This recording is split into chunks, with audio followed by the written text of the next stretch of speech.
是。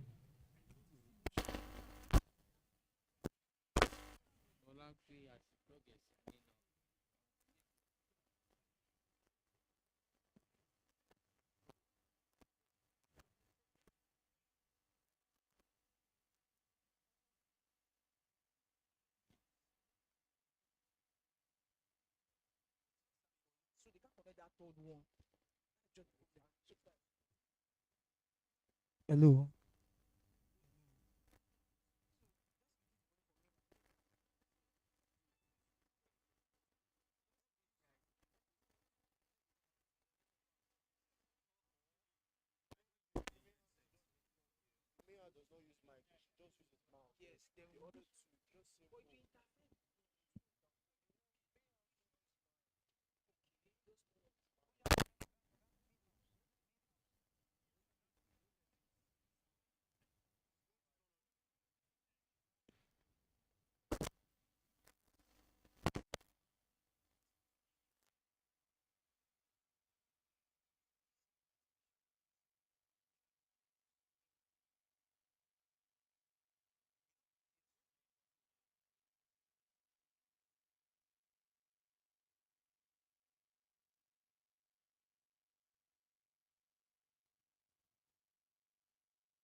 Hello.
So we had to like electronic artists and actually watch him cut. Could get like all those tiny details, right? Um, this is downfall, tack, tack, tack, tack, downfall. The asterisk gearing that I'm yet to make, but I'll make at some point in my life. Um, packaging with downfall, travel tags. Okay, so how to design a typeface slash font. So what is a typeface? One sec. I have no I don't know why I'm freestyling this thing. So what is a typeface, right? People often confuse typeface and font. A font is, I should actually start with typeface. So a typeface is a group of letters with uniform structure. So like when you look at the H and you look at the O and the W, they have like similarities in the structure, like in the way they look visually. That's usually how you categorize a typeface. So it's like siblings, like you, your brother, your sister, you guys have like features that look alike, but you're different, right? So like that's like a good analogy for typefaces. A font, on the other hand, is the mechanism of delivery. So when I say mechanism of delivery, I mean a font is very specific to the time that we're in or the time that you're in. So a font in the 1960s was metal type. So you guys know what metal type is. So so you guys know, you know what leading is? Leading. So when you have like a line of text and then you have another line of text, space between those two lines, it's called leading. People call it leading, but it's actually leading. And leading is named after lead. That's because the letters used to come in blocks of lead, and the letters were like stamps. So the letter would be a letter, and then space on top of the letter, space below the letter, and that block of letter, right? It's space, because the letters used to come with space on down, space on top, right? So that's why they've managed to get the name out of that. So the font is mechanism of delivery. So a font in 2024, that's OTFs. That's variable type, because that's the format now. 100 years from now, the definition of font might change, right? Cool. Are you guys with me? Mad. Okay, cool. So type design is incredibly broad. I was so ignorant. Like I was like, I'm just going to like take photos and like draw and like open the software Glyphs app, right? And just start making letters, right? But like it's incredibly broad. Like there's history, there's very well documented history. There is context, there is the future, there is there are many different aspects. There is the drawing of type. There is there are different types of typefaces, different types of fonts. Like it's incredibly wide and deep. So I'm going to try and cover the wide. And if you guys find it interesting enough, I hope that you guys go like find the things in the wide that are interesting to you, and so you can read deeper. Right. So I'm just going to speak as broadly as I can about type design, right? And then you guys can pick what interests you and like dig down. So type design can be split into four broad like stages. So design, digitization, and post-production, right? So for concept, what do you guys want to see in the world? Like that's a very broad question, but like there really isn't like, you can make type out of anything, right? Like it's not, you don't have to be like super guarded or super like limited to like the type design you see, right? It can be incredibly broad, it can be incredibly playful, and it can be very technical. But it's basically, you have an idea for type and then you make type, right? Like it's not that straightforward, but like that should be how you should think about it, at least in the beginning, right? Right. So many type designers start exploring or ideas that they have when the catalog, and then and then when the catalog is formed, they know like what their niche is, right? So so I'm going to show you a few foundries or a few people that make type and like what their niches are. So this is Dynamo. So you guys know Dynamo? You guys know Dynamo? No, you don't know Dynamo. Okay, so Dynamo, I forget if they are French or German.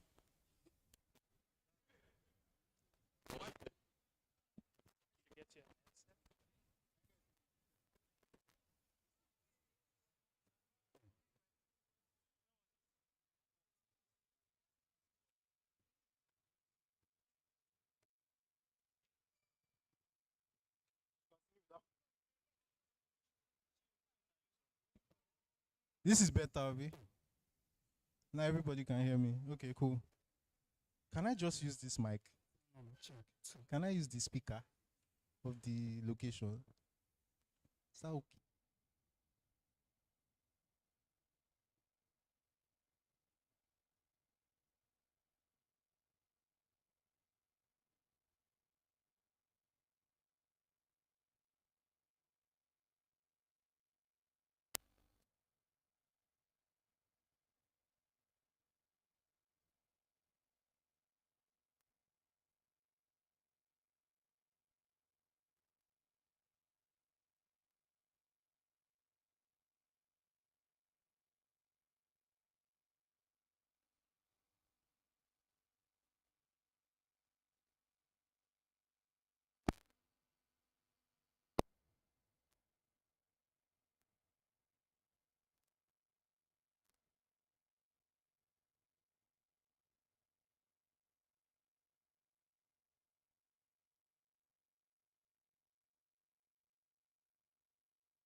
then Google um, hired us to properly make them, right? So that's like a weird mix where a personal project becomes a. Sometimes personal projects are just personal projects. Like you build them, you sell them. People that like them buy them. People that don't. Commissions are very specific. People commission you. So BBC rate, which is a transfer rate for the BBC, is a commission. I can't remember the rate actually right.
and just goes like this. That's why it looks like that. So that's the principle of a doctor's.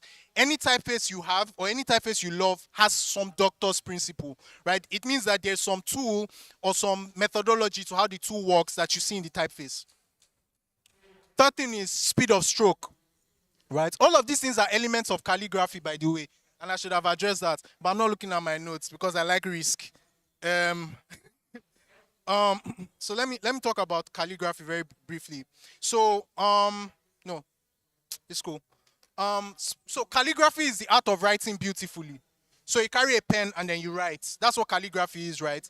Almost every typeface you know is rooted somehow in calligraphy. It's not as that. I mean, some typefaces like Zafino are very obviously linked, but every other typeface kind of borrows on the principles of calligraphy. That's why if you go to type design school, your first few semesters or first few classes are going to be you holding pens and drawing. You're not going to be on the computer or handling like FontLab or Glyphs, which are the apps used to design fonts, by the way, if you didn't know. So speed of stroke.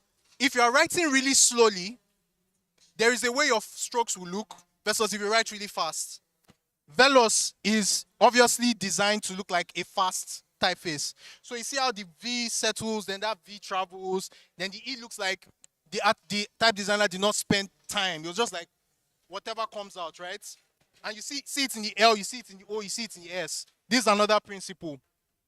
Fourth principle is formal coherence. So it's a little bit, it feels like rhythm a little bit, but this is more deliberate in the sense that you're going to look at certain typefaces and you see elements that repeat. There might be small modifications, but those elements are essentially the same elements. Like you see this A, you see this N, that's the same bottom serif, pretty much. You see this C, you see the difference between this thick area and this thin area. It's the same thing between that thick area and the Q and the thin area. You see this detail here in the bowl of the O, is the same detail in the bowl of the Q, right? So every typeface that you look at, you're not going to have letters that look very different. There are letters that look like elements, like components have been repeated in those letters. Usually, those components are adjusted even further, but usually those components form the base of those letters. Counter consistency. So letters are not, I know a lot of people think typography is the black thing you draw, but typography is two spaces. It's the space that the letter exists in, and it's the letter. This, when I learned about this thing, blew my mind because the best type designers in the world know how to design space, not letters. They design space, not the letters, right? So counter consistency is something based on top of that principle where the internal space that a letter envelopes needs to feel similar in volume. So this B and this C, even though they are different letters, you can see that the internal spaces feel similar. It doesn't need to be mathematically perfect, right? But you can say that this plus this might give you this. Do you understand? It's this idea that you need to bear in mind as you're drawing your letters. Always ensure that the internal and external spaces, right, are consistent. The internal spaces specifically are consistent. Sketching. So there are different ways to sketch typefaces. Remember what I said, I'm speaking very broadly, right? All of these things I've spoken about, there's like 10 more. So if you're really interested in principles, you need to dig deep, right? When you want to draw letters, when you're trying to like create typefaces, there are usually about 3 ways to go about it. To sketch with pencils. The first one is a feeling sketch. So you have an idea of what the form is like, and then you hatch, right? You hatch what you feel that form would look like. This is good if you have an idea of what the volume of the form looks like. You guys know what I mean by volume. So like if you know how much space, you know how heavy. So if you're drawing like a light font versus a bold font, the bold variation, you know how bold it would be, right? So you can begin to sketch.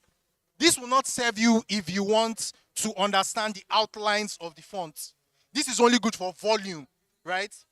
If you want to understand outlines, you can adopt feeling sketch or double pencil. So the double pencil is you literally use like a rubber band to tie 2 pencils together and you just draw with them at the same time. And what you find is that the 2 pencils kind of act like a broad nib pen, and then they help you like figure out like forms and how things would follow, right? And that's what I use here, right? Filling sketch is usually you can draw the outline, then shade it in, or you can shade then outline, right? So digitization. Um, you guys know what Bezier nodes are. You guys are familiar with Illustrator, right? You know Bezier nodes, right? The Bezier nodes on glyphs are on steroids. They're like, so Bezier nodes were created in 1960s as a way to do, I think it was automobile or aeronautical drawings, right? But essentially, Bezier nodes are the meeting point between code and drawing. So that's why when you draw on Illustrator, your vectors are scalable on the web. That's because, I hope I'm not saying rubbish, but it makes sense in my head. That's because your drawings are being instantly converted to code because your drawings are based on mathematics, right? So Bezier nodes on Illustrator, just imagine like the nodes on Illustrator, but like 50 times more like sensitive. Like you can hit like many more points. You can be more sensitive with like the curves. There are many people that when they draw logos in Illustrator, they go to glyphs to redraw the logo just because glyphs gives them a very high level of fidelity, right? When you look at this letter, I feel like I jumped one. Okay, there's a slide missing. There are three. When you look at this letter is made up of three types of nodes, right? So there is the curve meeting curve, straight meeting straight, right? And curve meeting straight. I'll explain that in a bit. You guys know what I mean if you use Illustrator. It's just more like, this is just theory, right?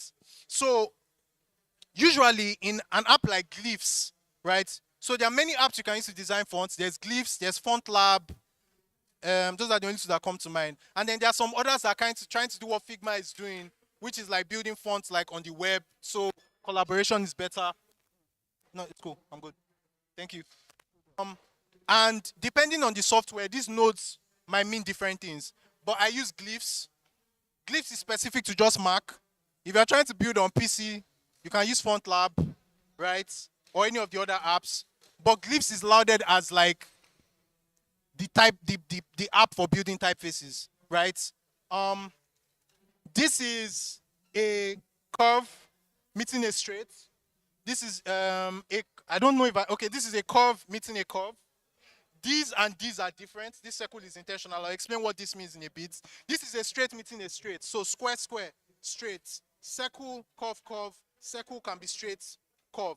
I cannot explain this in detail. This is very practical. Like you actually need to go into the app and play around with like the actual tools to really understand how this works. But this is key to weight or typefaces and rendering, quality of rendering. The more points you have in a letter, the heavier the typeface. It's the reason why when you see like typefaces that are designed to look like grunge, they're usually heavier because they contain more nodes, more points. But if you see like a really geometric typeface, it's incredibly light, kilobytes even, because fewer nodes, right? So they will teach you at type design school that you need to master nodes so you make light files because you don't want to be sending heavy files. It's just expensive, right? This triangle facing the right and this one facing the left, that's intentional because those symbols, they close the shape. So this triangle, what is stopping this from looking like outlines, that is what is making those shapes are what is from two lines, that is one line and another line, to a filled shape. If these triangles face the same direction, they're just going to have outlines, right? That's how glyphs works, right? So that's what that node means. So in digital construction, right, there are, and in type design, there are different, type design is, I feel like I should explain M space, but I'm worried that might be too technical. You guys can handle some technicality now. Okay, cool.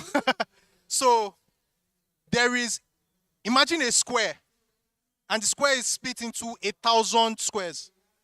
So one square with like a grid of 1,000 smaller squares. That's called a UPM. I don't know what UPM means. I'm learning too. I'm sorry. But that's what that's called a UPM. It's usually called an M space.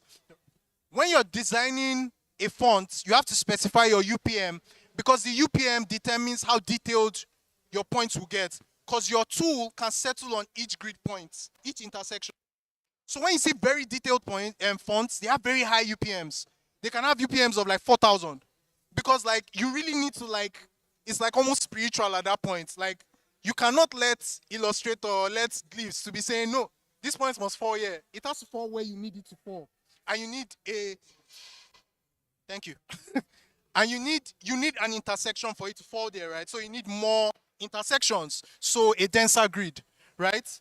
And each grid, 1,000, the most common grid is 1,000. When you see like type designer, you see like these numbers on the lines. Those numbers are usually if you add those numbers, you usually get 1,000. Usually, right?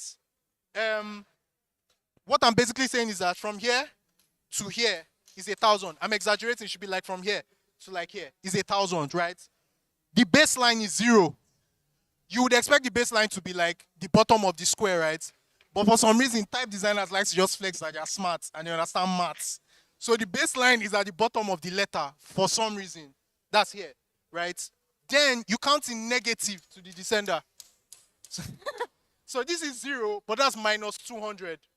So if you add 200 plus 0 plus this plus this plus this, ideally what you will get is something around 1,000, right? So this is ascender height. So ascender height is your lowercase letters, the ascenders. You guys know what ascenders are. So your H, your L, right?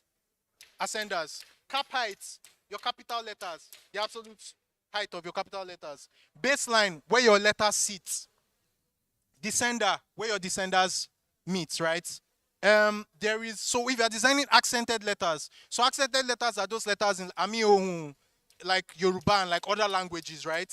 Accented letters, I don't know if there's no standard line for accented letters, because accents are very dependent on the typeface. It depends on how the typeface looks, right? But you need to be careful that accented letters don't exceed 1,000. Because what happens when your accented letters exceed 1,000? You have clashing.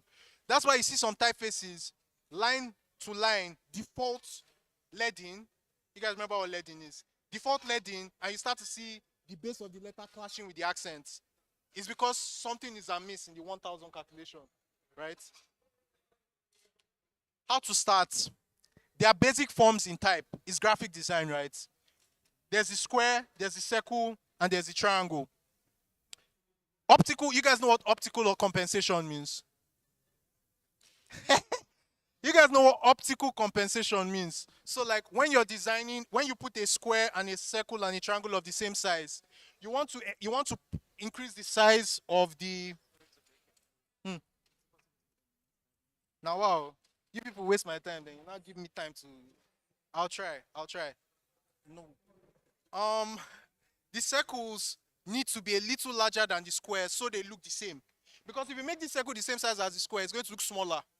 Optical compensations. And let me, if you don't love this thing, type is full of it. Like the things you think look alike, geometric, they are optically compensated. You guys know Futura, the typeface. People say it's the most geometric font in the world. This circle is not made of 2 geometric circles.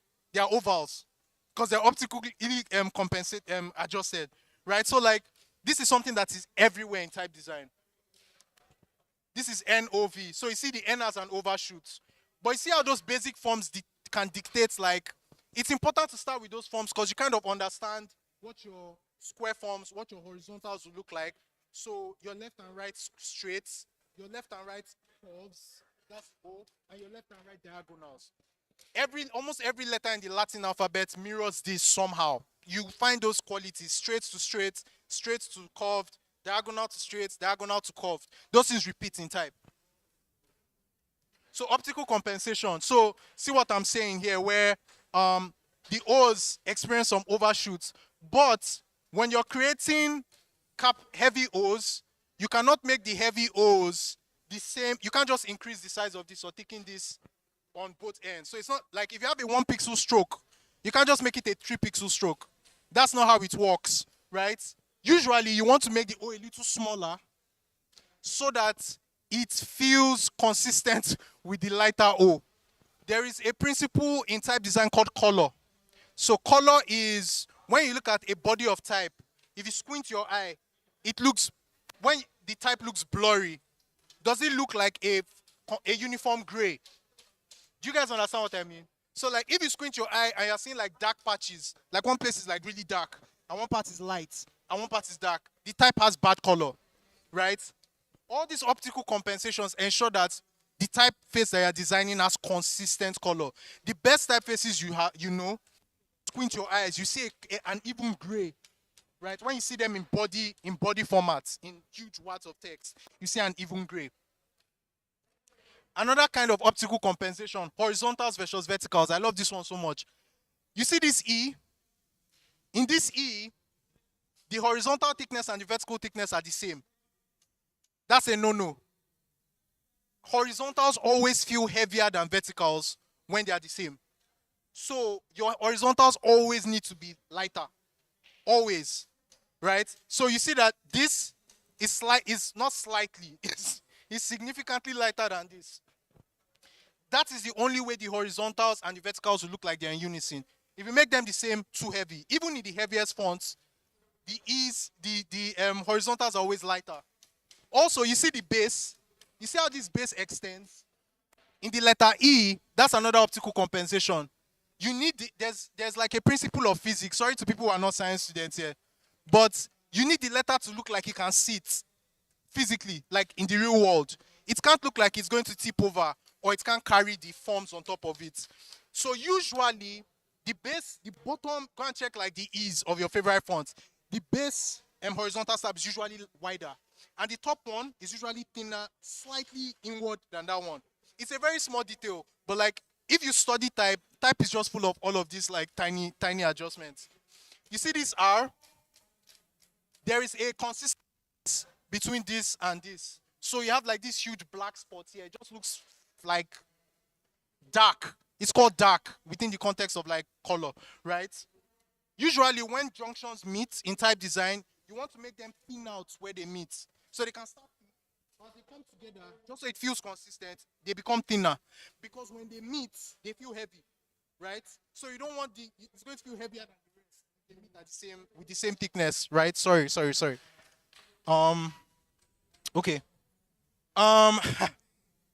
Principle of, I'm storming you guys, right? I'm giving you guys like a shit ton of like, I hope this guy's sleeping. I hope you guys take something away from this. So there's a principle called derivative construction. You remember how I spoke about reading earlier? And the modular detail that I spoke about earlier. Usually, if you look at letters, this is just like an expansion of that. You see everything that's labeled 1 is pretty much the same shape, right? So 1, 1, 1, just longer.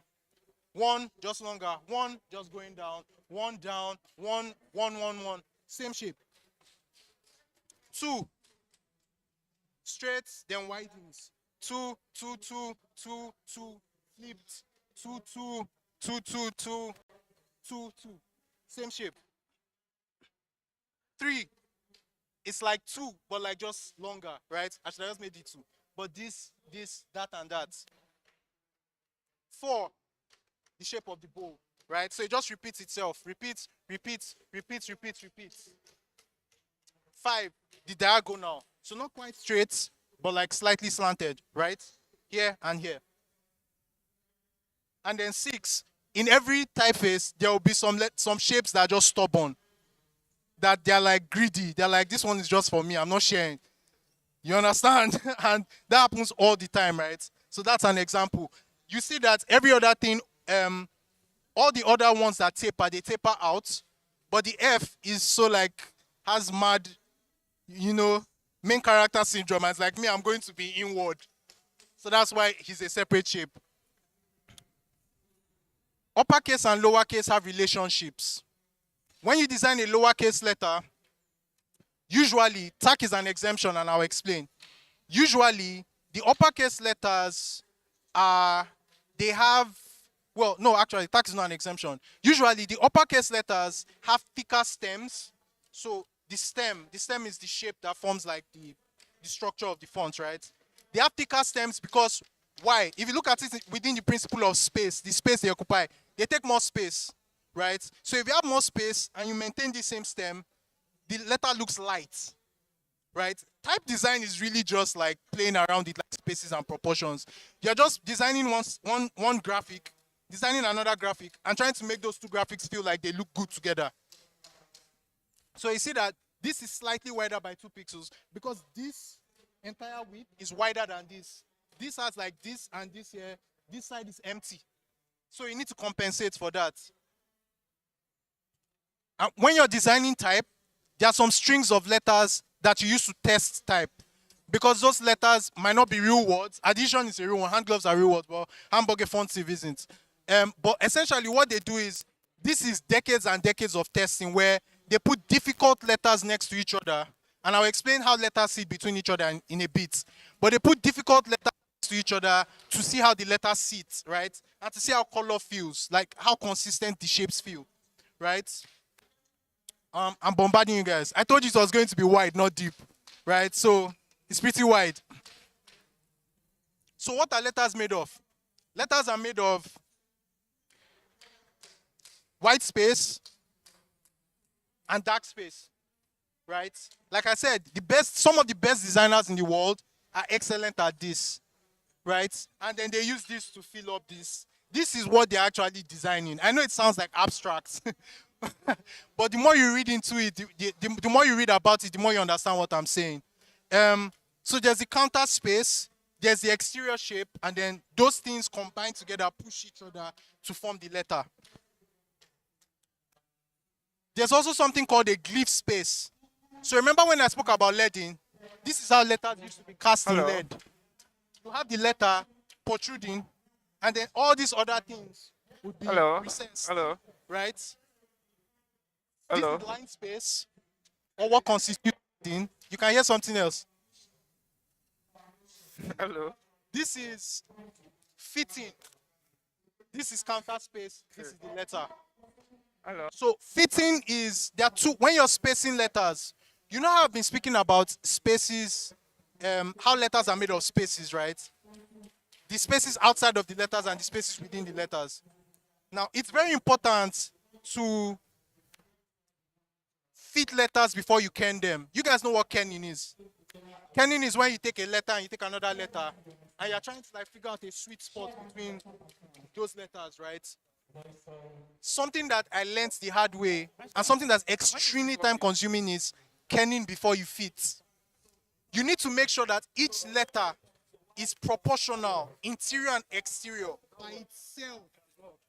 Each letter, before you figure out how letters combine. Because if you tempt yourself and you start to adjust spaces without resolving the letters, what you're going to end up with is revision upon revision upon revision. And I'll explain in a bit. So this is letter space, right, between E and Z. What good fitting does is it forms like a kind of magnet between two letters. Those two letters look good together because they've been fitted properly, right? And usually, when you now eventually want to ken, you ken in threes. You can't ken Fireboy at once. You want to ken FIR, make sure F, and this, I'm going to explain this slide because some of you would disagree with the things that you're seeing. You want to make sure that I sits in the middle of F and R, not mathematically, optically. R sits between I and E, E sits between, E sits between R and B between E and O between B and Y. Now this slide, I love this slide so much because you can look at some of these combinations and argue that some of the letters are not centered. But like I said, it's push and pull. This I looks closer to this F. Why? Why do you think the I looks closer to F? Exactly, because F space. R is a solid straight line, so there's nothing choking. But that F, this space, you need to compensate for it. How do you compensate for it? You shift I closer to F. The EE was a very difficult character. It should be tighter than this, and I agree that, but it just didn't look good. So like I just stuck with it. Y and F kind of function the same way, but that's basically the principle of fitting and kenning, right?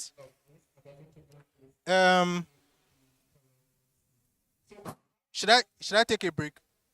Are you guys good? You're going to give me like 10 seconds. Let me catch my breath. Thank you. Okay. So in type design, there are letters called control characters. You guys know Ono. You know I showed you Ono in the beginning. Ono, the letters that make the name of the foundry are control characters. People that engage Ono as non-designers don't know that. But O, H, and N are control characters. So when type designers like engage Ono, they're like, these people are like super smart, like that's very clever, right? And also, oh no, because they are like opposite of like commercial type. Like they want to do typefaces that are like, why did you make this, right? That's what their aim is. So in type design, there are control characters, and control characters are characters that you use to design other characters, right? H and O are control characters. H because vertical, vertical. O because curved, curved. It gives you a good understanding of how to space properly. So you see this H and this H, 88. You see this O and this O, 88. You see the O feels wider than the H. You see feels loose. That's where, what principle is that? That's fitting and kerning, right? You see how the O looks better now that it's been reduced by 30 plus points, right? N and O, lowercase, right? Some people use H, some people use N. Yeah, but it's pretty much the same. Something that is super important as you're making type, right, is type designers are not good for the environment because you will print.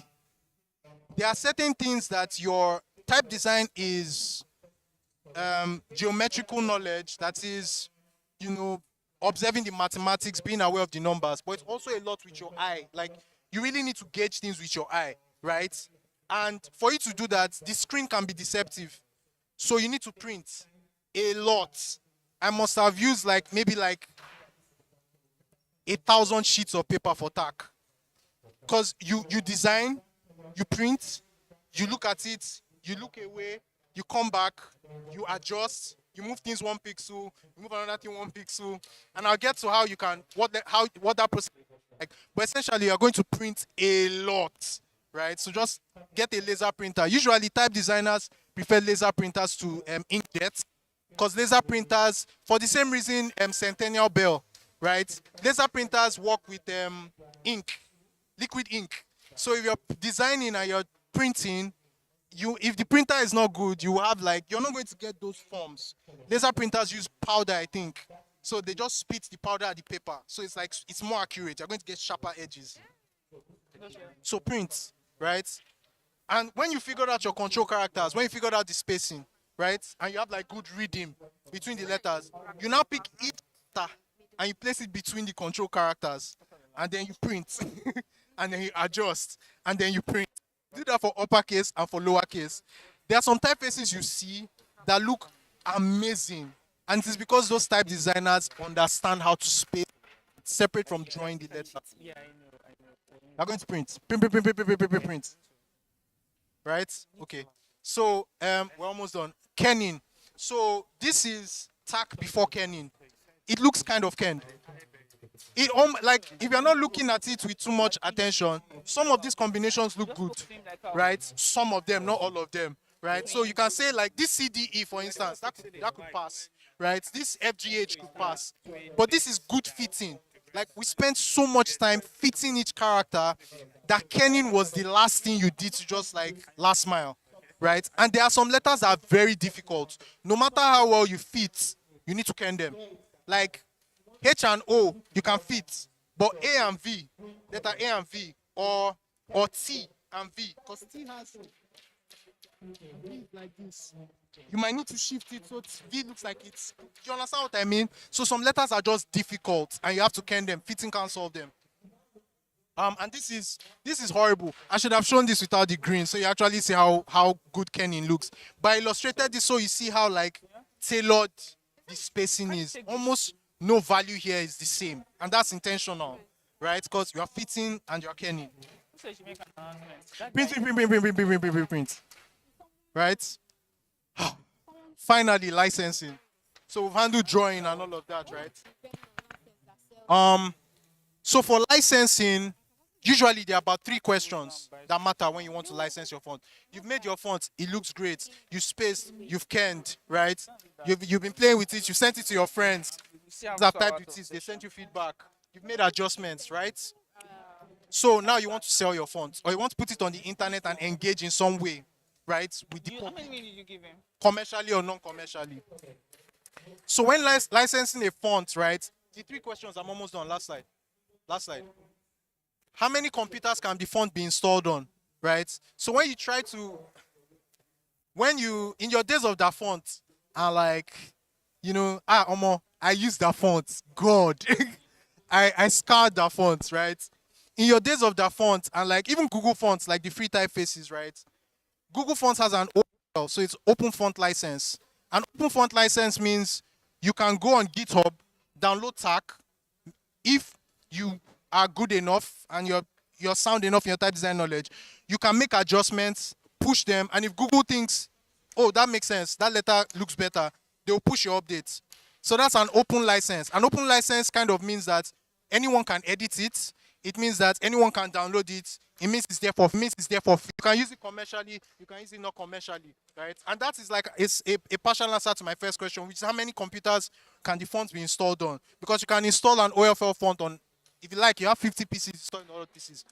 Some commercial licenses will say if you are working at UDC's venue, you can install the fonts on 10 computers here. If you step outside here, you have to buy a new license. It's a lot of work. Type design is a lot. You guys love Inter. He's been working on it for 9 years. It's a lot of work, a lot of meticulous work, right?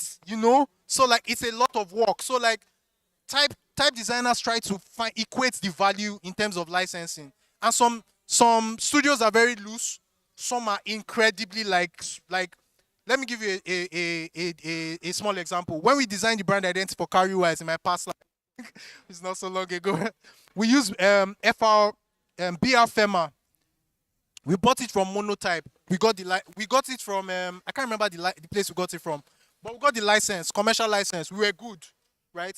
When Monotype acquired the foundry that we bought BR Fema from, they sent a 40K bill to Carrywise because the licensing terms had changed, right?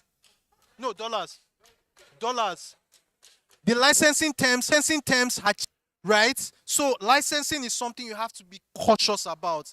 If you are designing for a brand, if you don't like to read, just have a legal person in your team that can do the reading, because it's so important. When we designed for Rise, right, we bought Tomato Grotesque, right, and we bought it for a specific number of instances for the app. The moment it exceeded it, some of these type designers they are geeks, like super sound engineers and developers. The moment it exceeded it, they had a way to count on their end how many phones it had been installed on. The moment it exceeded it, they sent a message to Rise straight that, okay, more than 25,000 times, you need a new license. You need a 50K license, right? You need a 50,000 user license. Some foundries are like lax. They're like, okay, you paid us, you bought it. It's okay. We won't bother you too much, except maybe we want to meet a certain target or whatever. But some are like eagle eye on their money. They don't joke, right? It's the same way you buy some images, some stock images, or you steal one image that's licensed, and Shutterstock ignores you. And then there are some platforms that, or some photographers, if you use their images, they will find you on the internet and they will send you an email. The images we used for tax case study, we paid almost $2,000 for 2 images for a 1-year license. After 1 year, I need to pay Marilyn Nance another $2,000 to use them again, or I take them down. And these people have agencies that hound the internet, right, to look for these instances where these things are used. So if you're a type designer, you're not going to be like a billionaire or whatever, but you can get your money if you're disciplined. Second question is, can the user modify the font or not? Open font license, you can. There are some, usually every other license, you can modify the font. If you open the font you are committing a crime. It might not be a criminal offense, but it's a civic offense, meaning you might not do jail time, but you get fined, and you pay a lot of money.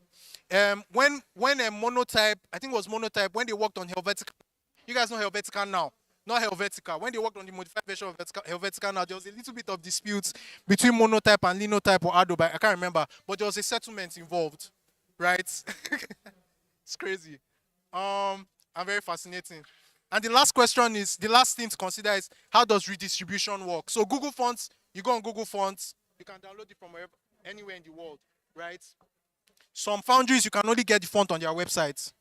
Some foundries will say, once you've downloaded the font, you need a special license to send it to your printer.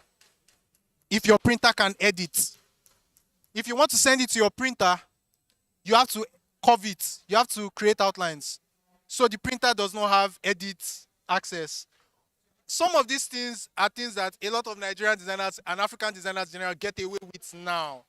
But in advanced places where type design is prominent, you will get called. It's because this place is pretty much underdeveloped in that like sense. The ecosystem type design is relatively new here, right? But once it gets advanced, because there's money to be made, people will sit up and start to do these things for even Nigerian clients, right? Um, that's my last slide. Thank you. Um, lastly. A lot of the I I just read these books and I basically spat out everything I read in the books in this presentation. I mean, some of the knowledge is like my interpretation, but if you really want to like start with type design, you need to get these 3 books. This book is particularly delightful because it explains the idea of fitting and spacing in a way that's very easy to digest, almost childlike. And these are like things you need if you want to start, designing type, right? You don't need a Mac computer, but like, I'm sorry, I'm one of those people that looks down on PC people. I'm sorry. I feel like I'm better than everyone. You need Glyphs app just because I think it's the best app. Other apps are good. If you're on PC, you can get Fortlab. That's also fine. You need a black and white laser printer. Laser printer explained why. But black and white because color is a distraction, right? You need to be able to access, like, black and white. Lettering, eraser, whiteout, scissors, things you can draw with, things you can erase with. Whiteout is particularly important because sometimes you're using ink. You can't clean ink with an eraser. So use whiteout to just, cover the space. Any kind of sketchbook, tracing paper, very important because like some of the adjustments are not adjustments that require that you draw the letters all over again. They're just like, oh, just shift this in a little bit. To save time, just use tracing paper. What else can I talk about here? Yeah, that's pretty much it. Some slides are missing, but it's cool. Thank you.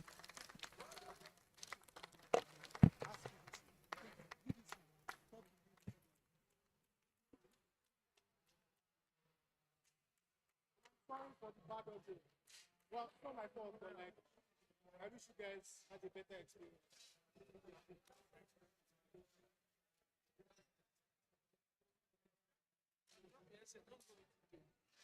Thank you, boss. I really.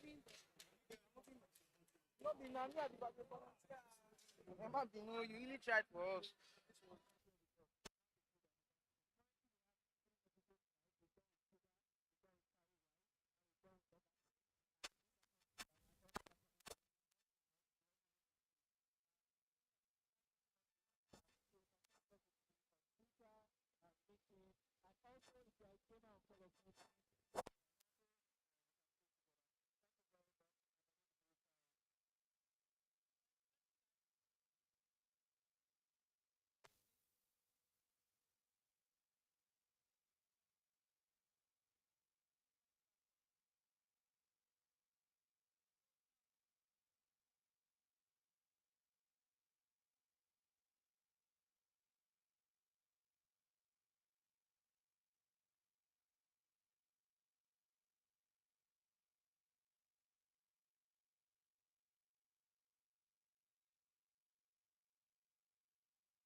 Right. My Oga. They alright too. Just dey everywhere. They work for everywhere. You don't get shirt again. You just dey collect all the shirt. Headset, please. Headset, please. Headset. Headset.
please, so that we can.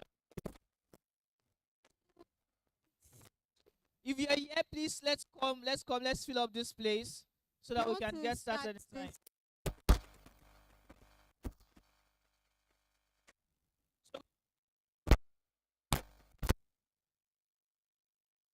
So, the- move to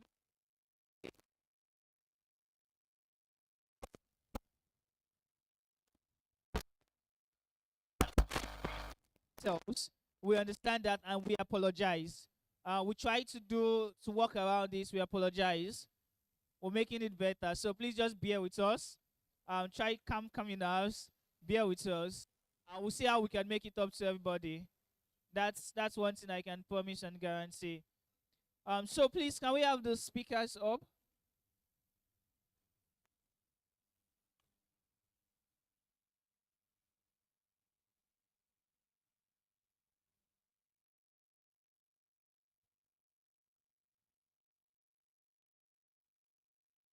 So once again, if you are for Shay, please move forward. You are using this first all. And you are for joiners, the UI UX writing, please go to the second all. And if you are for and virtual reality, it should be the last all. And we all get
hello. If you are for the UI UX,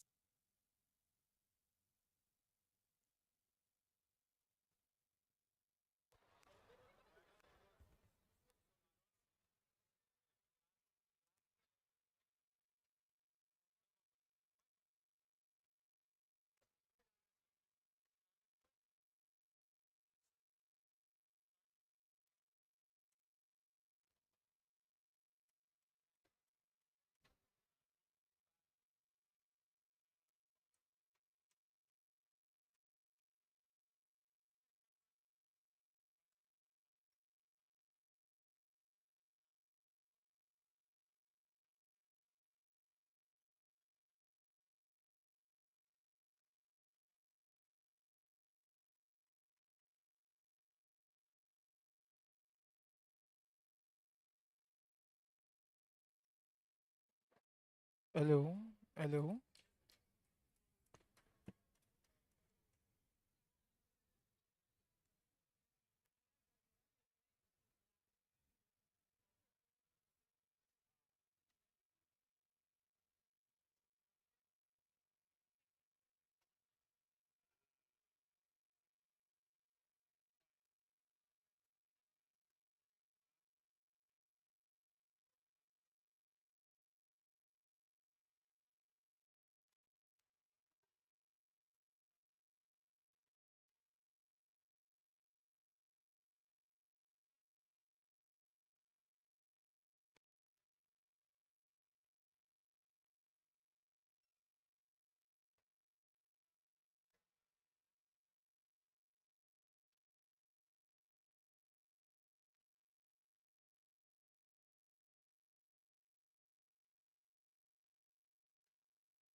Hello, hello.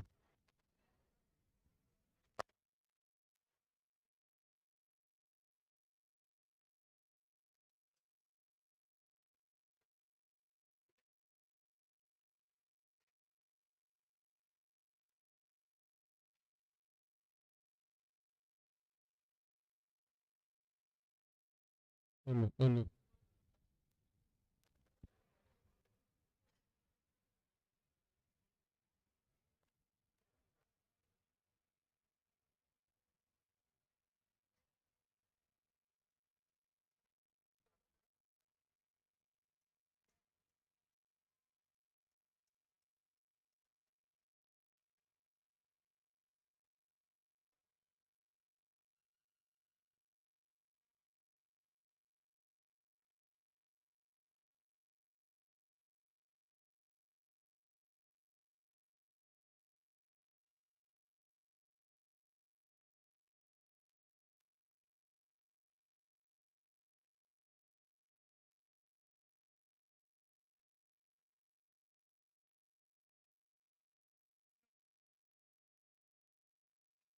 Hello, can you guys hear me? You can hear me. Can you guys hear me?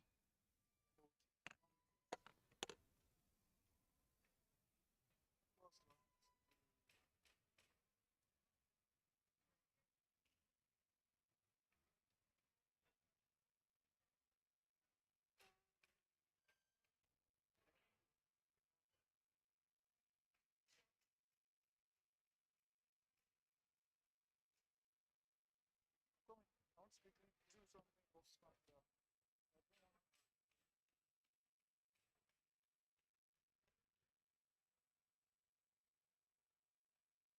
This yes, both of them. It's black, Abby. Yes.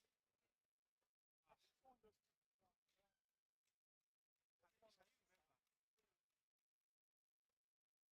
Can you remember, please? What is the person wearing? Start about. Person that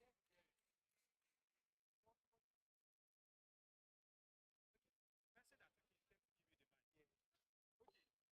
Okay. You want black.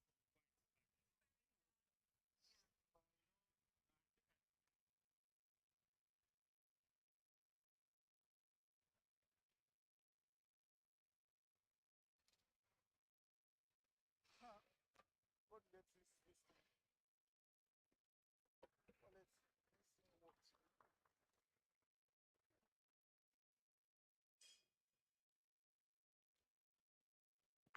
So good afternoon, everybody.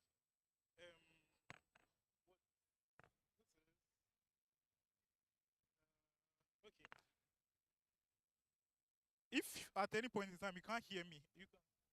I think it is. Is the sound working well? Because I can't. They said.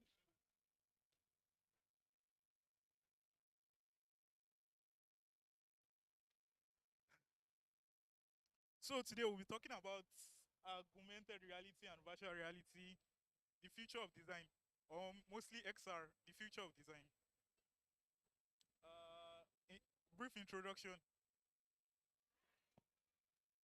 Oh, sorry, I don't know how to like shout, but is it better now?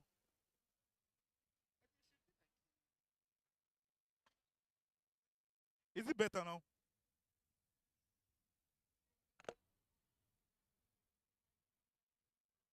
Is it better now?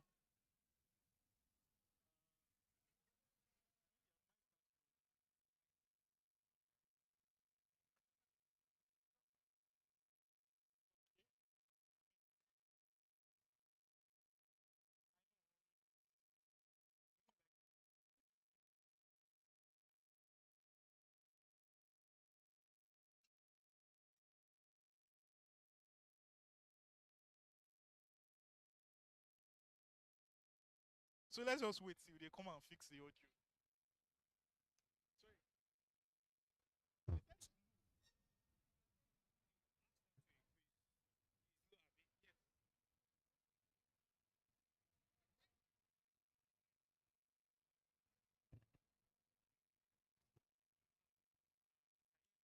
So that they can Hello, guys.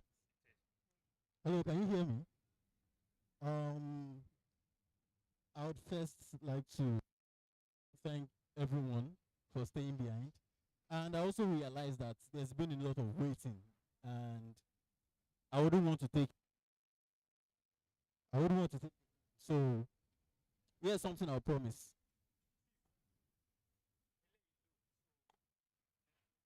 Here's something I'll promise. Every file Two. that I've prepared, including the 3D models and the Figma SVG files, I'll be giving them out free to everybody here. Two. Um, just to just to make it worth everyone's while. So you're gonna have to follow me and let's do this together. My name is Shei Oniyiton. I'm a designer, a multidisciplinary designer. I've been with Rise Vest for about 4 years now. Coincidentally, August remains one of the months, a very significant month, because August 2020, I was reached out to and I joined Rise Vest. Um, and then the January of that year, I joined as a full time. So August is a pretty much an important month, and you also see why August is very important, because the same August, the 3rd of August, which was my 3rd anniversary at Rise, I kind of returned. I returned to Twitter after some time off, and this August makes it a year. Makes it a year.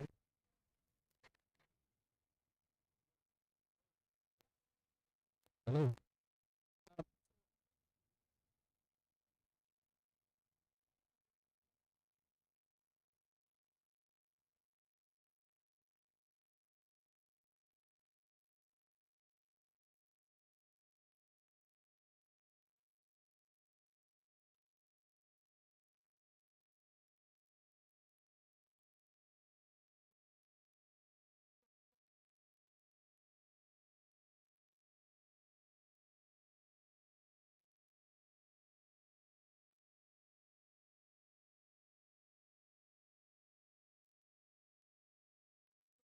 Especially in the tech market, we feel like a bearish market where Two. there are fewer jobs Two. and Two. One, two. much more than ever a lot of applicants. I don't know, has anybody been through the hoops of applying for jobs or around here? Yeah, there's quite a lot of applicants and fewer jobs, and there's to add to that, we have so many layoffs in the tech scene this year, and you would agree with me that when you begin to read of layoffs here and there, it kind of plays into how you see the market itself, and you wonder if this is even worth it to play it on the long run. I'm going to be leaving with you some submissions and some conclusions, and I would like you to make the best of them. Next slide, please. Like I mentioned, I'm a product designer currently at RiseVest, and apart from product design, I kind of engage in music, kind of engage in martial arts and all whatnot. Let's next slide, please. Now, like I mentioned, in recent times, the market has been a scary one for many people, especially if you're starting. It's kind of very difficult for you to be a beginner and getting a chance, or getting people to even give you a chance at all. It's kind of easier if you're already in the field. If you're laid off, maybe you could get your job back. But if you're starting from scratch and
I actually loved what I was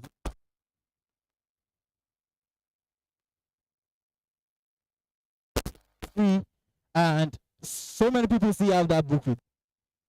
In fact, so many people when they see me, they kind of tell me, "Oh, I have this book."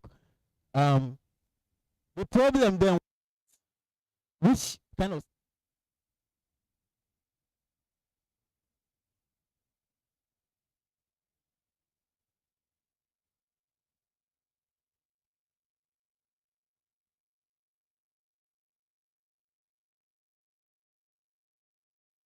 two, two.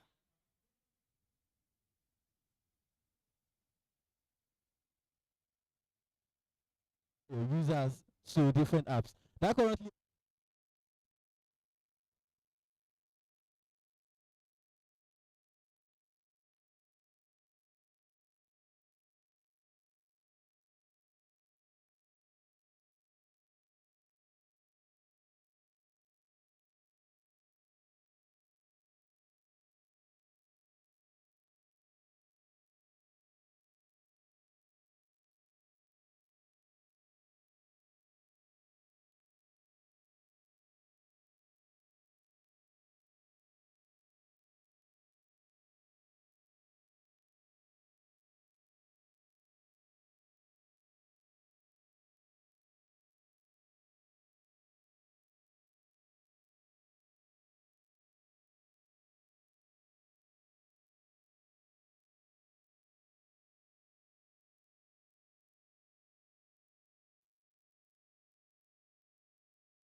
matter of how much you can use it, how much can you wield this influence. Now, the evolution of software, I've mentioned that. And the glass ceiling, like I mentioned, your environment kind of makes you feel like this is all there is to it. This is all there is to it. You design, or maybe you started off as a graphic designer, you design flyers for church. I mean, I'm not saying there's nothing bad about that. Flyers for church, you design flyers for business, for your friend's business, you design a logo for them. What else? You see people around you, all they do is just the same kind of things. It's very easy for you to fall under the trap of just assuming that that's all there is to this, right? Next slide, please. Self-limitations, those are some of the things that we face, and the environment, like I mentioned. Next slide, please. I have to rush through it. This is a quote. If you want to screenshot it, if you want to take a picture of it. It's basically saying that, when you give your design a tag, I see many people do it, and I would advise you, if you're sitting here, you should not do it. You probably give yourself, I'm a Nigerian designer, because you know that if you say I'm a global designer, and you start comparing your skill level with those people at the top, they can kind of just push you down. Right? It's not how many people do. The question here was to ask if your design is Nigerian because you are from here, or because you're trying to gauge yourself on a certain level, so that you don't get to that point where people start looking at you like, what's this? So next slide, please.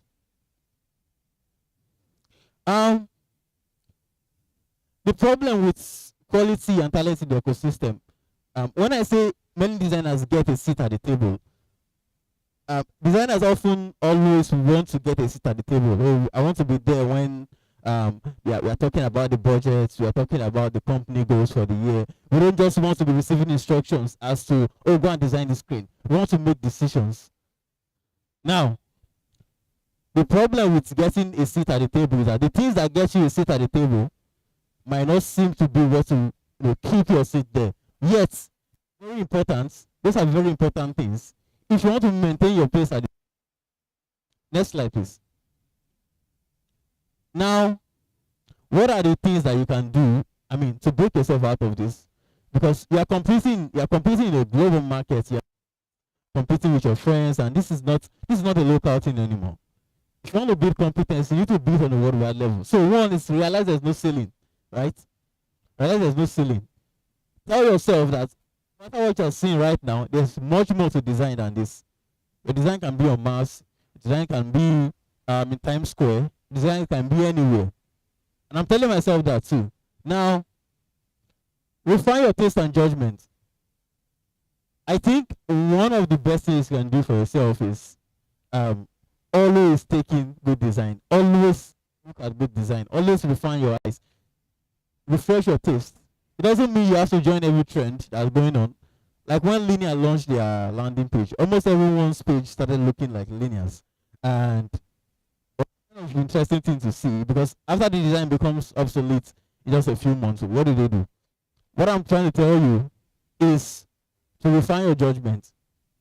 Look at good design, be able to differentiate between good design and bad design. Now, put in the work. There's no excuse, there's no other way than putting in the work. You have to do what you have to immerse yourself in this process. Now, build expertise across board. Build expertise across board. There's something I used to tell people, that some kind of knowledge that you acquire in different places unrelated to design end up affecting how you design. If you are somebody who plays music or you do something else, they might not seem very important, or maybe you even participate in yoga class, or you do some other type of thing, very obvious. But those kind of knowledge you imbibe from different places, they kind of have a way to influence your design. I'll tell you, this is a question. I haven't really been outside in public and speaking about design. I just realized it. I realized it some time ago that, wait, when I go outside with people, I don't really talk about design. Not to say that you don't talk about it, but I'm trying to tell you that you need to take in more experiences you need to learn more things outside your field. You need to know a lot of things happening because you never know where the inspiration will come from. So pitch your tent there. If you find a place, eventually, people talk about doing free work to get exposure. I don't really like advising people on how to take financial decisions because eventually, if you decide to do free work and you are stuck in that free work and a paid work comes, then what do you do? But I'd like to advise you that you look for places where you are valued and you pitch your tent there. You can start building something out of it. And prepare and you will receive. Here's something I used to say. I'm not the person designing it. There's something that is telling me to do it, and I'm just a channel. And promise me, if you begin to see yourself like that, you'll probably be more interested in executing whatever ideas you get. You need to see yourself. You need to see yourself as a channel, right? And basically, the more you tell that mind that, oh, I want to implement this, the more that mind will bring more ideas to you. If you are used to discarding ideas, oh, I don't know this, oh, I can't do this, oh, this is impossible. That mind that brings those ideas to you will just fade away like, okay, this guy. And one other thing you can do to make sure you can implement your idea is probably you need to learn more things and acquire more skills, right? If you think of something in your mind, it's so easy for you to implement it if you have the skill sets for it.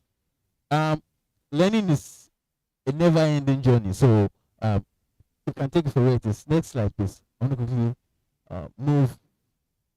Like this quote is basically trying to tell you that whenever you are putting in the work, make sure it's something you're able to do even when there are no results, because it's going to really determine how long you stay in it, right?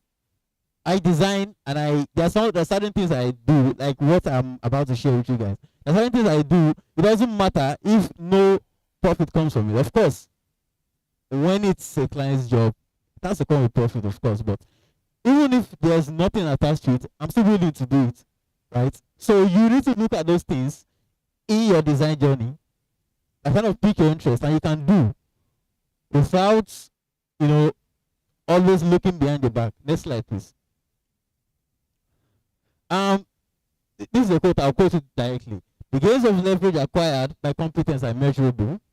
For you got you here, no matter where the tides flow, you always get you ahead. During the time when I go back to Twitter and I kind of picked up Blender again because I've been a Blender user for a long time. In fact, I was in this version 1 point something. And what I realized was that the more you learn, the more you do, the more you are able to execute, your confidence kind of increases. Kind of affects how confident you feel in yourself, not just in your work, but in yourself generally. And it kind of assures you that, okay, it doesn't matter what happens tomorrow. I have this skill with me. Even if I'm part of a massive layoff tomorrow, I know I always get by. That's a very big change in perspective. You need to, play on that. You need to play on that. Because the more competence you get, the more confidence you get, and the more you're able to influence things for yourself, the more you're able to ask for things, the more you're able to, refine things to your taste without a fear of, oh, this is going to backfire. Next slide, please. I will quickly talk about the emerging frontiers in design, like some of the things that people have, seen and has brought fear to many people. One of them is design and AI, right? AI this, AI that. Here's one mistake I'll quickly mention that artists, creatives, designers are making with AI. The truth is that intelligence has always existed in software long before the AI wave came. In fact, the first time I used Illustrator, I was amazed at how much you can snap to grid. Because I moved from CorelDRAW to Illustrator then, and CorelDRAW had this very laxed thing. You can just drag anything anywhere. There's no form of snapping. And when I moved to Illustrator, I was amazed at how much you could snap. You snap to grid, snap to this, snap to the corner. You can align in different ways. That can be done without basic software intelligence. And it's very important across board today because AI already exists in different forms, even though it's a marketing trope now and may go out of phone because so many people need it for cash grabs, it's fine too. But AI hasn't really gotten to the point where it can replace competent people, which is what you are aspiring to be, right? So if you have that hunch in your mind and still wondering, is this thing still worth it with all this AI thing going about? What you should know is that when you are competent, when you are good at what you do, there's nothing to fear really with AI. Design engineering is also another topic. The truth is that the game industry and game developers, I mean, has been one of the industries with very solid design engineering, and I'll say it anyway. Basically, let's break down something. A ball doesn't. If I throw a ball up and I throw a stone up, they don't land the same way, right? If you want to animate a ball in your software, you want to design something that looks like a ball, that feels like a ball, you have to put bounciness into place. If I want to animate a switch, I have to put snappiness into place. There are certain movements. If I roll a drum from here to here, it doesn't move the same way I roll a tire. Why do I give this example? Basically, in design engineering, what you are doing is determining the relationship between an object and its environment. Certain behaviors that it's supposed to exhibit. Are you with me, guys? Are you with me, guys? Design engineering basically isn't a trope. It shouldn't be a trope now for people to just say, oh, I'm already a designer. Oh, let me go and learn HTML and CSS. Design engineering is powered by taste. It's powered by judgment. You need to know how things move in the real world. You need to understand how things work. I'm sure when if you were to design a website today, I'm sure you wouldn't need to think of how the cursor would change to a hand while scrolling. So many people don't have to think of that. But that is where design engineering comes in. You have to look at those tiny details that everyone kind of misses out. So going to go and alter, because you have design experience. So I need to learn HTML and CSS and just put on. No, you need that, but then you need to refine your taste, like I mentioned. You need to refine your judgment and your attention to details. You need to see that, this thing looks very different. Oh, a ball will bounce very different than a stone. That's just an example, basically. So that's for design engineering.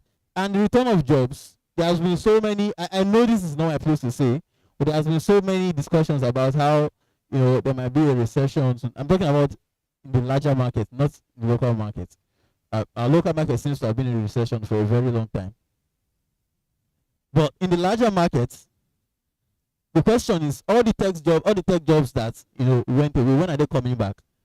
I won't be able to give you the answer. But you know what's good? If you're able to survive now and you're able to keep yourself competent, you probably will be part of those taking the share when it returns. So next slide, please. I appreciate listening to this part of my session, and right now I would like to show you something I did, which I thought I was going to be teaching you today, but because of the time we had, and I'm going to do a quick breakdown for you and the things I do, or how I think about my work and how I execute. Is it ready now? Please clap for me.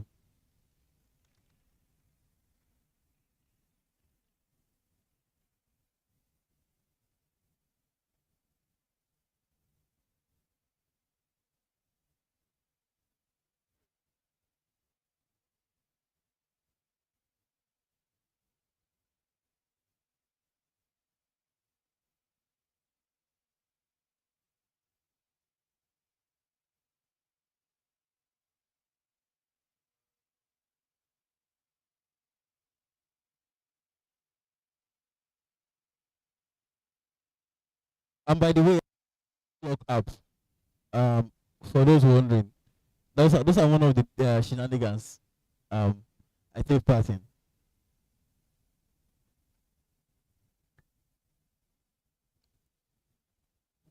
So my initial thought was that we and recreate this from scratch, and then we get ourselves to this point. But there's no problem. You are getting all the files, and you're going to be able to inspect it for yourself. So I like to think of being the kind of designer that is able to adapt to both industry and sectors. So now, in my imaginary situation, let me take it away so you guys don't, I don't spoil it for you.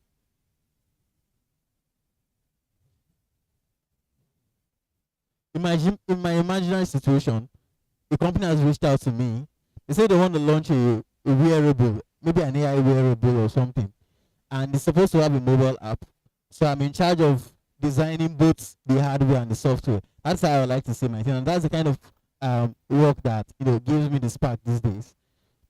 So one of the first things I'll do, let's imagine you've made the research, you've gotten, how wide should it be, what are the kind of people using it, what are the capabilities of this device. Let's imagine you've taken all that out of the way. The first thing I did here was, I created this sketch, right? I don't know if I've shown you guys this thing, but it's fine. I created this sketch, right? How the front part is meant to be a normal rough sketch. And then I came to this part here, created the outline of the watch. And in the process, I kind of think to myself, I mean, if you've seen my work very well, you kind of realize that orange color is kind of always present for some reason. That font right there is called Silk Screen. So if you get the file and you're looking for the font, it's going to be there. You should be able to download from Google Fonts. As a bonus, nowadays I kind of restrict myself to fonts that are available on Google Fonts for copyright reasons. So what I go ahead to do first, after designing, I kind of determine how much space I would need. So this is supposed to be a dial. So you see that dial, you're able to turn it around on your hand, and it's something that people can even use to, just fidget with. That's supposed to be the work of that. And then the screen is supposed to respond to that dial while it's being turned. Now I also have to determine what type of screen and how much space on the screen, and what are the kind of activities I should be able to do on the screen. Right there's a fingerprint sensor sitting on the screen that you should be able to interact with. So what I did was, then I created the wallpaper. Now I like using multiple tools. In fact, sometimes I end up using like 4 tools to just achieve a goal. So from Figma now, like I told you, there's literally nothing you can achieve in this tool. If I had more time, I could create more depth to this outline and create some kind of blueprint to it. But with the little time I had, which was something I assumed we were going to recreate together, I created that low poly or low detail thing, and then I created a more detailed version. So I went to Blender. Let me expand this. I'm going to do a bit of so if you can see the dial,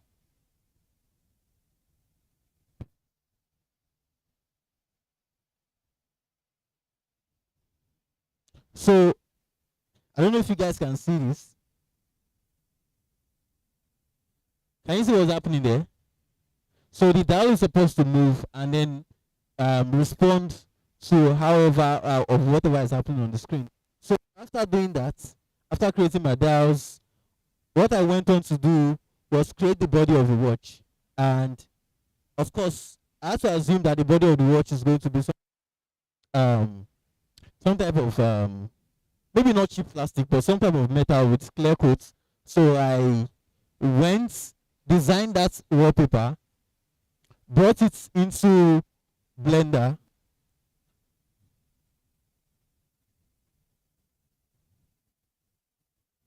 so if you see here, you see an image texture. An image texture here that's the device screen, this screen here. So I applied it as a texture map, image texture on that screen. And also, if you look at my node setup, I don't know if you guys will be able to ask questions later, but I would like to show you my node setup. So this is my node setup here, right? I have plugged this image into a hue saturation value node just to make it, that's crispy. You have this red. You can see the way this is. It looks like red, but it's orange. In fact, so many screens can produce the same kind of orange you are seeing here. If you don't have sRGB color profile, you will not be able to recreate some of these colors. So one of the reasons why I added that was to make sure that if I am presenting to you now, you're the board of directors, and everybody has to look at the design on their phones.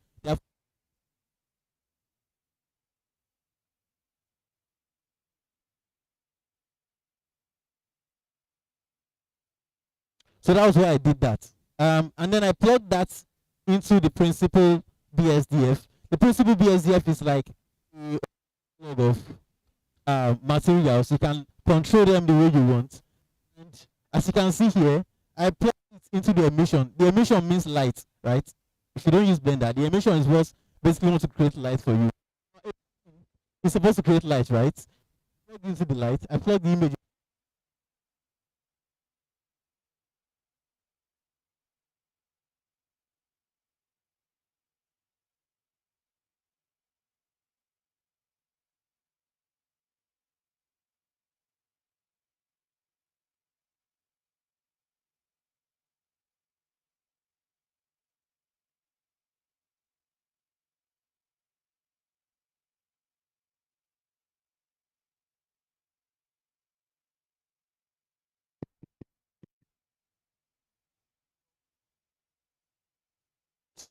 Okay.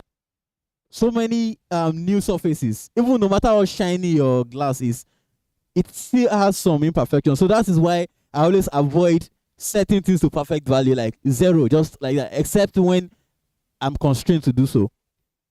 Through it. And then, as you can see, I reduce the basic color because that's always going to end up affecting what's showing there. And basically, all I my screen right now, on my scene right now, is a mirror.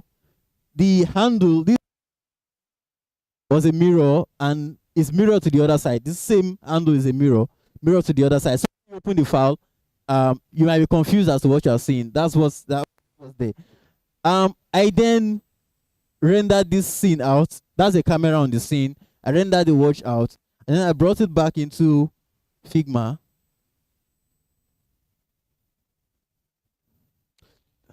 Then I back into Figma to recreate these screens. In my presentation, I assumed one of the key features of an AI wearable is the ability to use voice recognitions and some other features like that. I'm able to present this to a board of directors and get a go ahead.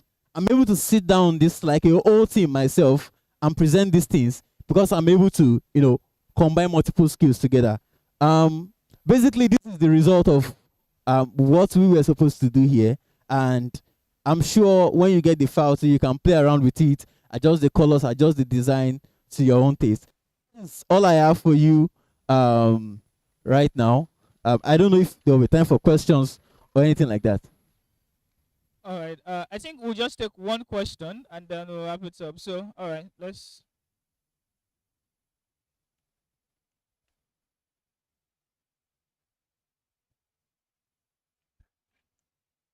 Okay. Okay. Okay. So I there's always this idea of specialization, and people, even when I started out my design career, people tend to tell you to specialize in this, but I always knew that I'm not the kind of person to be caged. And like you said, I could relate with some of the things you were saying as regards using multiple tools, because sometimes I might need to apply some certain hue to something and it cannot work on Figma. I have to do it on Photoshop and drag it into Figma. So here's the thing. How do you deal with having these multiple versions? Like, I think of them as branches, you get. How do you deal with having to combine all these things and not get, in quotes, distracted? Do you understand? And streamline them into doing what you can do and then achieving the most you can with all these being everywhere. Do you get what I'm Yes, I trying to do. say? Thank you.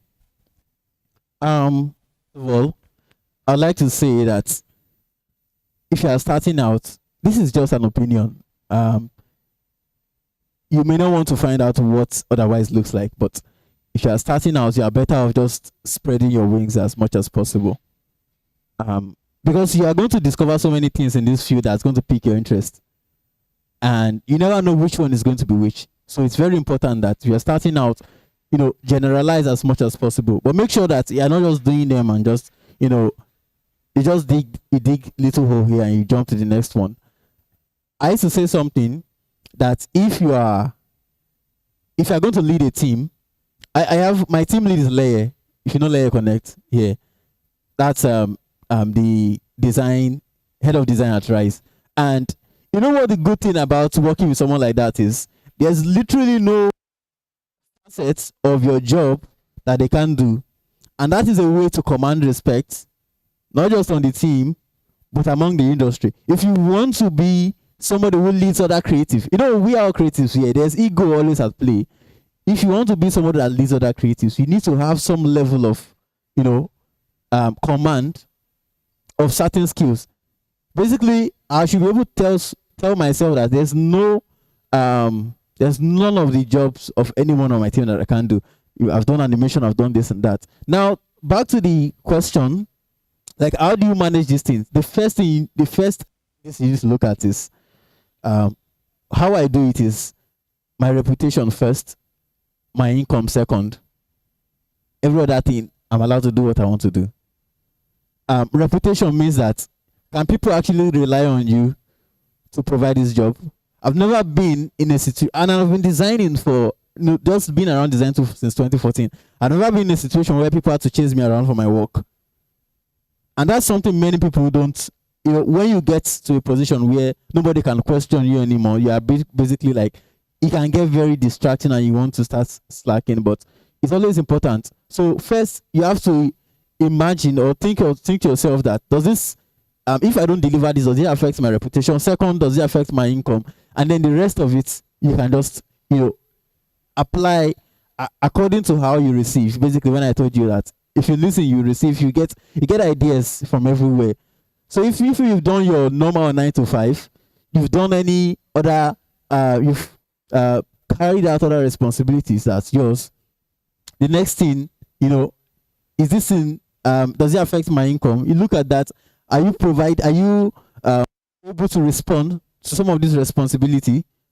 Then you can now say, okay, when this idea comes, I can always apply it to any other place. I don't know if that answered your question. All right, thanks. Let's put our hands together for Mr. Shea.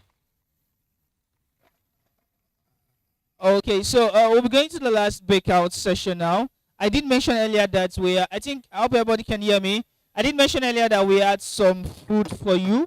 That's something you can pick up when you're stepping out. But we're going for the next breakout session now. And in all A here, in all 1, we're going to be looking at illustration systems by Sash Designs. That's Samuel Jolayemi. In the second all, we're going to have the Gospel of Motion by Tito. He's going to be talking about the Gospel of Motion. And in the last all, that's all 3, Taufik will be taking us through the launch of Face for the first time in Nigeria. So I'm just going to go over that again. In this all, we're going to have illustration systems by Sash Designs. That's Samuel Jolayemi. In the second all, we're going to have the Gospel of Motion. And in the third all, we're going to have the official launch of Face in Nigeria. Face is a micro action and animation tool for designers. So if you're interested in that, please go to the last all. If you're interested in the Gospel of Motion, please the second all. And if you want to look at illustration systems, please stay here. So while we're moving around, there was an ATM card that was found. So in case you misplaced your ATM card, you could just walk up to me and claim that. So again, this is the last breakout for the day. And here we're having illustration designs by Sash. And the next the Gospel of Motion by Tito. And then the official launch of Face in the last all. Okay, it's up here. So again, on A here we have the illustration systems by Samuel, that's Sash. We have the Gospel of Motion, Tito, in the second hall. And the third hall we have the face, launch of face in Nigeria by Taufik. So please let's move around so that we can get started on that.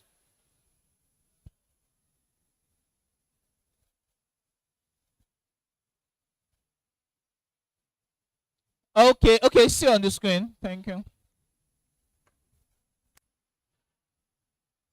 And please, if you're staying here, just let's move forward. Let's fill up empty spaces in front of us so that the all looks better. Please, let's make it snappy. Let's make it snappy. Thank you. At the end of the event, while you're stepping out, please don't forget to pick your food. Don't forget to pick your food at the entrance when you are stepping out at the end of the event. Sash, we're waiting for you up here.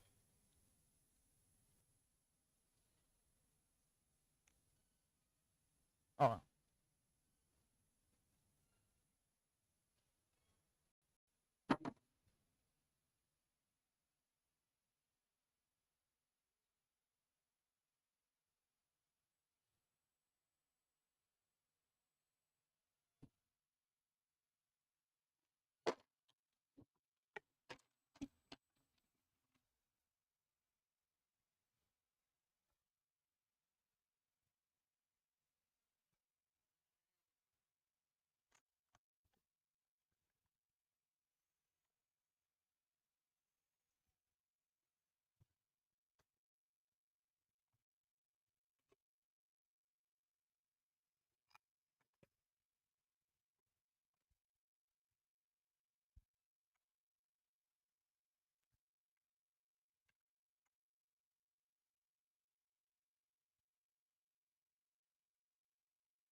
Hello everyone. Can you guys hear me? Wave your hand if you can hear me. Okay. I think the audio.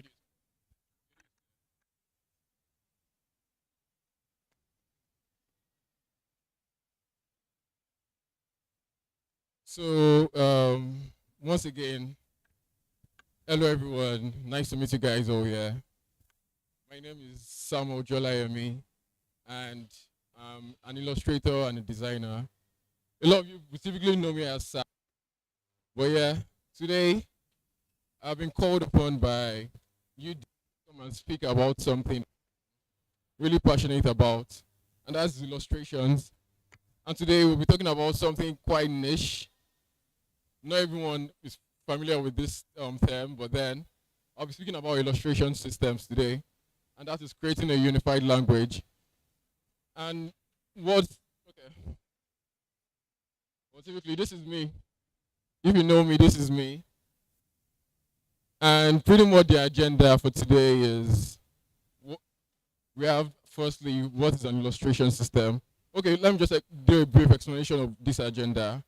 This is just I'll be typically taking you through the framework of what an illustration system is all about, and it's entirely like based on how you think, because that's what pretty much design is based on, how you think.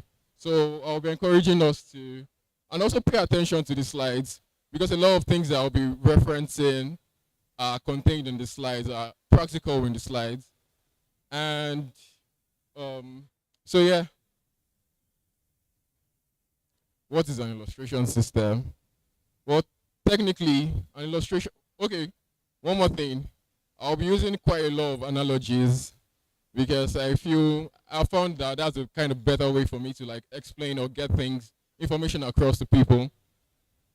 So yeah, an illustration system is a systemic approach to an illustration. And I'll technically say in a simplified form is I've been putting a uniform on an illustration basically. And what I mean by that is I've been creating a set of guidelines for your illustration, or which your illustrations that you create are based on, and how they are being expressed or being created. So yeah, it's a systemic approach on illustration. It's a cohesive set of visual elements created with a consistent style. That is the primary purpose of an illustration system. You need to create a unified set of characters that can be produced and all maintain the same consistency. So yeah, and okay, a further example is if you're familiar with like store workers, there are some stores or organizations you go into, you notice that everyone puts on the same uniform. For example, Target in the US, all their workers always have a red T-shirt on. That's a typical example of like an illustration system. Pretty much you have all these people that are sharing the same values for a certain brand. They're trying to spread the gospel of that brand. So for you to be able to identify them, they have to maintain that appearance basically. So pretty much think about your typical basic shapes, but having a uniform on them. That's pretty much the entire idea of an illustration system. Oh, sorry. I think the internet is doing its thing.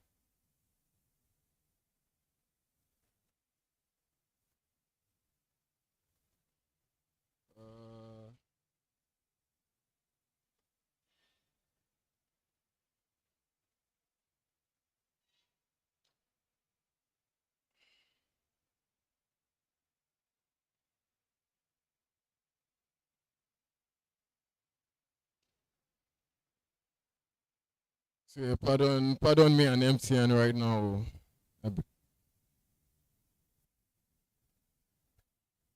Sorry.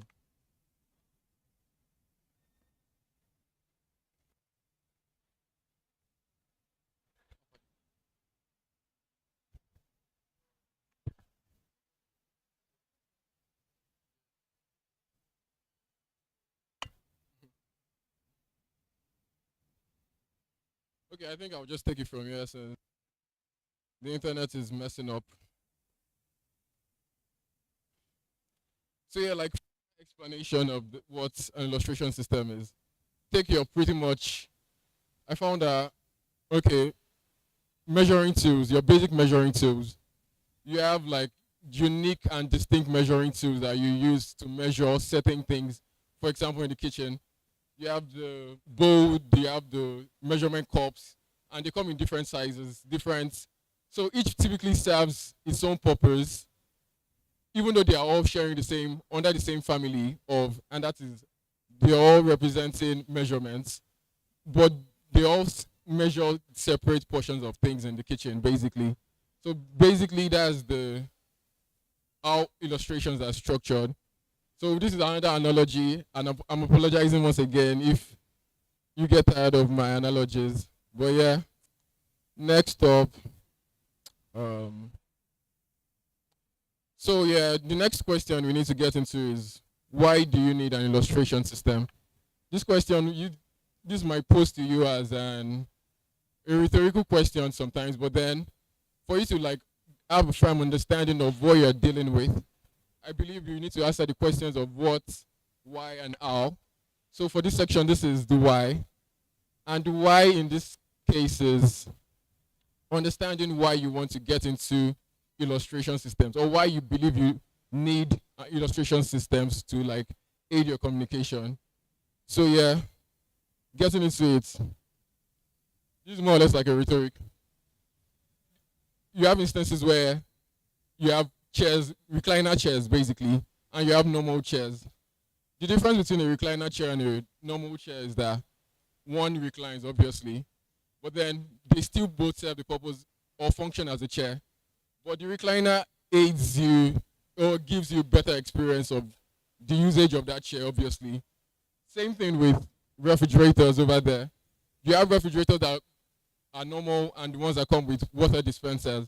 They both serve as refrigerators, but one comes as a dispenser, basically an added feature.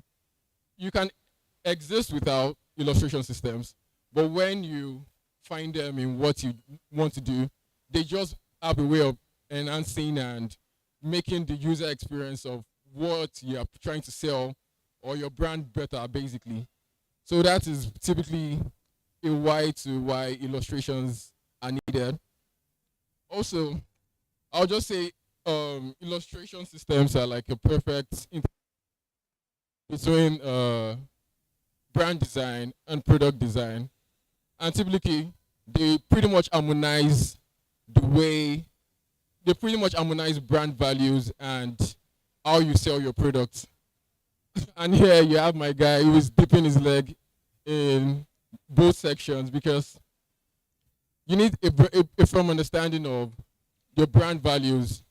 With a firm understanding of your brand values, only then can you go ahead to create a consistent or create a room that can help you build a set of consistent elements that you could use to sell your product or your brand. And that's typically another answer to the question of why you need an illustration system. Also, to further answer the question, it's pretty much serves as a flag bearer, pardon me. But yeah, having an illustration system on your brand grants you the room of having a series of consistent, I'm using the word consistent a lot, but then that is what the primary basis of illustration systems basically, because you need a consistent outlook on how your brand or your product is perceived. That series of elements or shapes would help you build that said consistency. So yeah, an illustration system is essential because it aligns your brand's visual design with your goals and audience. It creates a consistent world of design that effectively communicates your brand messages, ensuring your brand is perceived as intended and also resonates with your target audience. So pretty much your brand, your products, your aim is to communicate what you have to sell. So an illustration system will pretty much help you bear that flag. And next, this is slide just contains some of my favorite illustration systems. You're pretty much familiar with some of this. And this also like shows you that there is no rigid manner to producing an illustration system. We have Wise over there who pretty much integrates 3D and abstract textures. Over here you have Dropbox. Dropbox has a peculiar story that I pretty much appreciate, but we won't get into that now. We also have Discord. I'm a big fan of Discord, and also Duolingo. Everyone uses Duolingo here now. So next, sorry if I'm rushing through the slides. We'll go quickly. But yeah, now is the hour.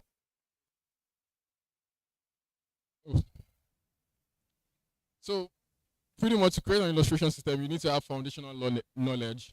And you know what? I'm quoting the Bible here, but pretty much what the Bible says about building your house on a rock versus building your house on the sand. You know what happens to the house on the sand? Gets washed away. So pretty much the rock is your foundation, and you need solid foundational knowledge to create illustration systems. So foundational knowledge. This section is pretty much essentials, I would say. quick key requirements for you to understand or study before delving into creating an illustration system. These first three are primarily about the brand, about the values of the brand. You have the vision, the long-term goals of the brand, the audience, the people you're trying to communicate to, and then guidelines, pretty much what your ground is built on. Because you can't create illustration systems without having a solid brand in place. So you must have your brand solidified, your brand identity solidified, before you can then go on to create an illustration system.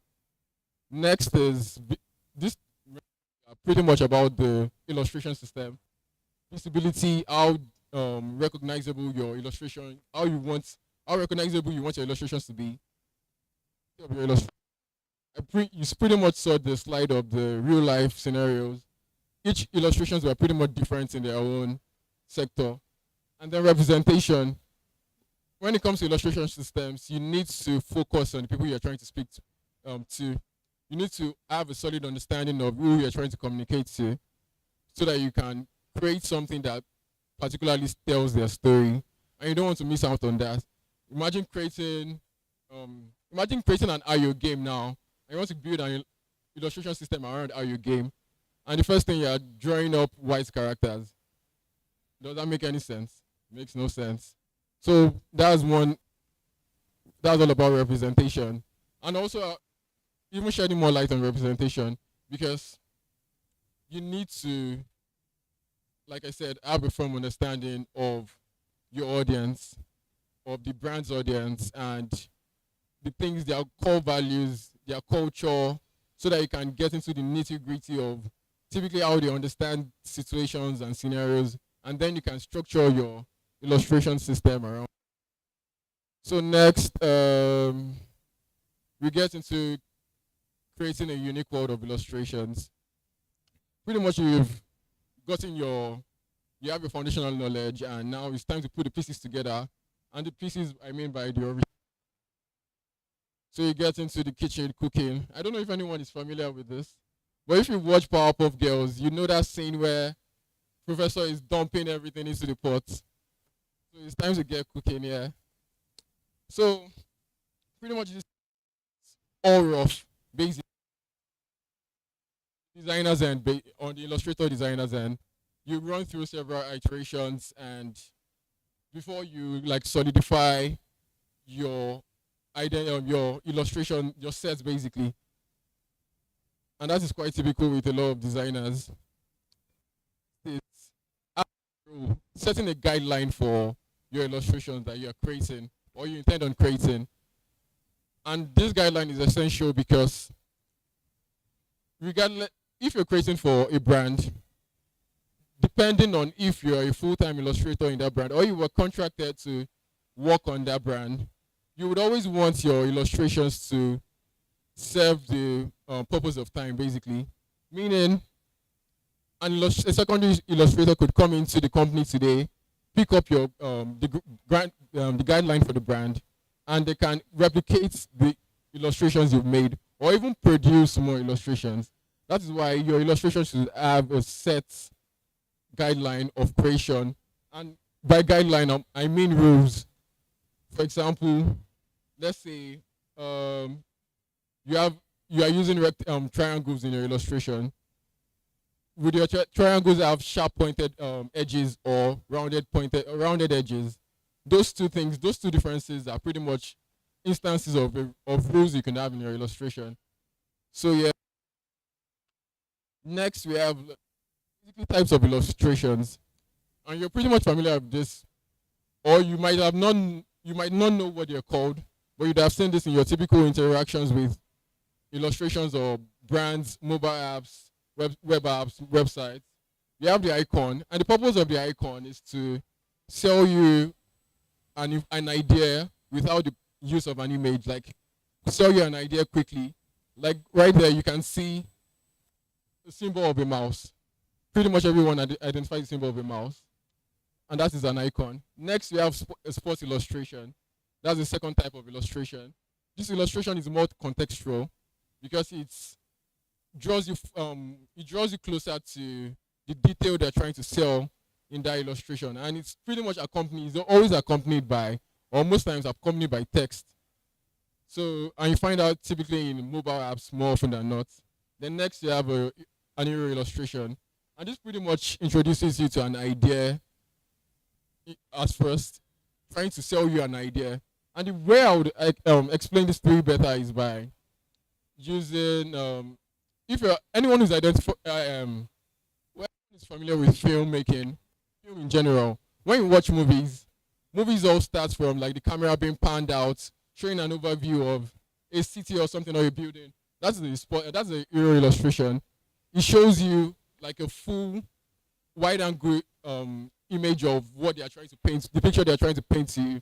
Then a sports illustration is more or less a focus shot. Let's say like a portrait of someone or two people talking. That's a sports illustration. Then an icon is pretty much like a micro shot. So those three things are pretty much the types of illustration. Now getting into metaphors. This is a very interesting topic I love in illustrations. If you're dealing with illustration systems, you pretty much have to understand your metaphors and how to communicate metaphors, because metaphors pretty much is just is a way to communicate difficult terminologies or ideas with basic things.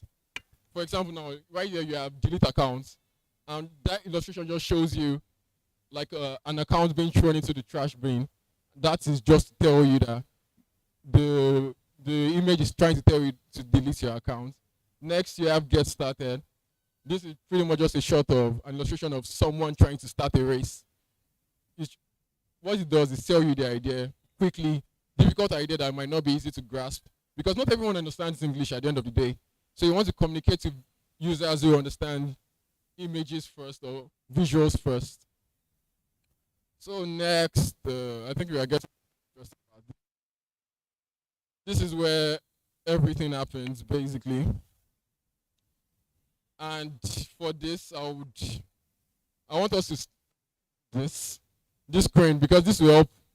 When I get into Illustrator, you would understand why I'm focusing on this screen. Right over there on the left side, you have Abode. Just imagine a brand called Abode, and this brand is set to, for realtors, basically finding you your perfect space, your home, your desired home. That is the tagline of this set brand. Now you have right there, down there, are the shapes. I'm keen on using these basic shapes. These are everyday shapes because not everyone can draw here, but then as an illustrator, you need to know how to draw. But for this, I will be doing no drawing, and this is not magic, trust me. You will see everything from scratch here. So I'll be using these basic shapes. I'm not going beyond these shapes to create what I'm about to create. And now here are some of the keywords to take to heart about this brand. Basically, Abode is warm, professional, welcoming, of course, because they are a home. And now reliable and also personalized, because they want to give you that creativity to explore different spaces